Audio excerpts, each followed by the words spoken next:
বিশ্ববিদ্যালয়ের শিক্ষার্থীরা মাসুদ কামাল তোফাজ্জলকে পিটিয়ে নির্মমভাবে হত্যা করেছে। এমন নির্দয় খুনের ঘটনায় প্রতিবাদ জানাচ্ছেন সারা দেশের মানুষ।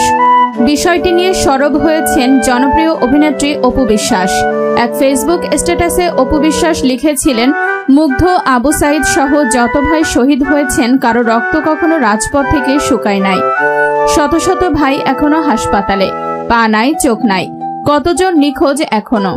আর আপনারাও আর একটা ভাতের হোটেল খুলে বসলেন, যেখানে পেট চুক্তি ভাত খাওয়াইয়া মানুষ পিটায় মারেন। ছাত্রদের ওপর রাস্তায় যে নির্যাতন দেখে গোটা দেশের মানুষ রাস্তায় নামছিল, রিকশাওয়ালা মামারা তাদের সারাদিনের উপার্জিত অর্থ দিয়ে আপনাদের পানি বিস্কুট কিনে খাইয়াছিল। কিভাবে